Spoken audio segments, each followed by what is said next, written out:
ஹஸ்வின் பக்தி நேயர்களுக்கு வணக்கம். இன்றைக்கி நம்ம பார்க்க போகிற தலைப்பு என்னென்னா, காலபுருஷனோட 7ஆம் வீடு சுக்கிரன் வீட்டில் சனி பகவான் உச்சமாகிறார்.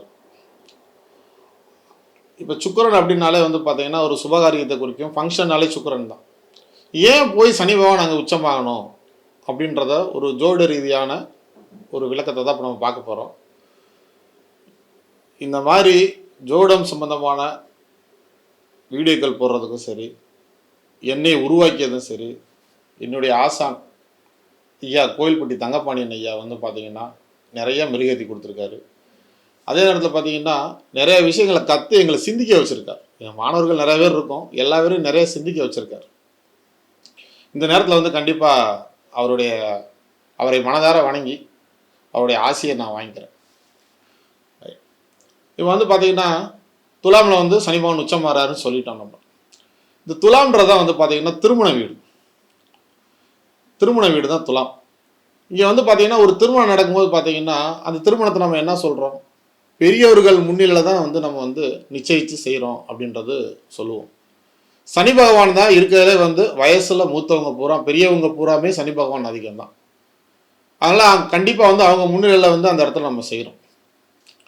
அதுக்கப்புறம் திருமணம் முடிந்த உடனே என்ன பண்ணுறோம், அவங்க காலில் விழுந்து ஆசீர்வாதம் வாங்குகிறோம். அப்போ அந்த காலில் விழுந்து ஆசீர்வாதம் போது பார்த்தீங்கன்னா இந்த பாதத்தை கால்களை குறிக்கிறதே சனி பகவான் தான்.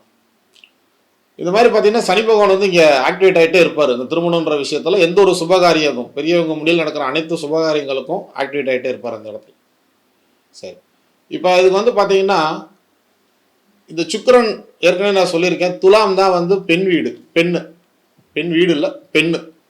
காலபுருஷனுக்கு மனைவி அப்படின்னாலே அது துலாம் வீடு தான் வரும். அதுக்கு 3ஆம் இடம் அப்படின்னு எடுத்தோம்னா அது தனுசு வீடு, அது குரு வீடு. குரு தான் பார்த்தீங்கன்னா தங்கத்துக்கான ஒரு இது. 3ஆம் இடம் தான் கழுத்து. சரிங்களா? அப்போ அந்த பெண்ணுக்கு பார்த்தீங்கன்னா திருமணத்தின் போது அங்கே நம்ம தங்கத்தில் தாலி ஏன்னா தாலி கண்டிப்பாக தங்கத்தில் தான் போடுறாங்க. தங்கத்தில் நம்ம தாலி அங்கே நம்ம இது பண்ணுறோம். சரி, இப்போ அதே போல் பார்த்தீங்கன்னா இந்த 7ஆம் இடம் இன்னொன்று என்னென்னா ஆண் பெண் இணையும் இடம். இப்போ பார்த்தீங்கன்னா இளமையில் அது திருமணமாகும். இதே நம்ம குழந்தைகள்லாம் பெற்று அவங்களுக்கு சம்பந்தி ஆகும்போது அப்போ 2 குடும்பம் இணையுது, 2 ஆண் 2 பெண் அங்கே இணைகிறாங்க. ஸோ அதுவும் பார்த்தீங்கன்னா துலாமை தான் குறிக்கும். அப்போ சம்பந்தி அப்படின்னாலுமே அது துலாம் தான். அப்போ அங்கே நம்ம சம்பந்தன்றதையும் பண்ணுறோம். ஃபஸ்ட்டு திருமணத்துக்கு முன்னாடி சம்பந்தியை தட்டு மாத்துறதுன்னு அந்த இது பண்ணிக்கிறோம். சரி, இப்போ அதே நேரத்தில் பார்த்தீங்கன்னா இந்த துலாமுக்கு பாக்கியம் அப்படின்னு எடுத்தோம்னா அது மிதுனம் வரும். மிதுனம் புதனோட வீடு, காலபுருஷனோட 3ஆம் வீடு. அதுதான் பத்திரிகையை குறிக்கக்கூடிய வீடு. அப்போ இந்த திருமணத்தை பலப்படுத்துறதுக்கு திருமணத்துக்கு முன்னாடியே நம்ம என்ன பண்ணுறோம், பத்திரிகைகள்லாம் அடித்து நம்ம சொந்தக்காரங்களுக்கு அக்கம் பக்கங்களும் விநியோகம் பண்ணி அந்த திருமணத்தை சிறப்பாக நடத்துகிறோம். சரி, திருமணம் முடிஞ்சது. அதுக்கடுத்து பார்த்தீங்கன்னா திருமணம் முடிஞ்சு அடுத்த சாங்கியம் என்ன, சாந்தி முகூர்த்தம். இந்த சாந்தி முகூர்த்தத்துக்கு பார்த்தீங்கன்னா மெயினாக இரவு நேரத்தை தான் நம்ம தேர்ந்தெடுக்கிறோம். அது ஏன் அப்படின்னம்னா சனி பகவான் தான் இருட்டுக்கு காரகர். இருள் அப்படின்னாலே அது சனி பகவானை குறிக்கும்.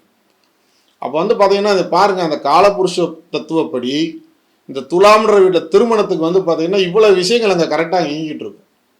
கண்டிப்பாக அனைவரும் வீட்டில் குடும்பத்தொருத்தர் ஜோதிடம் பண்ணிங்க, நிறைய விஷயங்களை கற்றுக்க. நம்ம எப்படி வாழ்கிறது ஜோதிடம் நமக்கு சொல்லிக் கொடுக்கும். இந்த 12 கட்டை சொல்லிக் கொடுக்கும். இந்த மாதிரி நிறைய விஷயங்கள் காலபுருஷ தத்துவத்தோட ஒன்றி வரதான் நம்ம கண்கூடாக பார்க்கலாம். மீண்டும் அடுத்த பதிவில் சந்திப்போம். நன்றி, வணக்கம்.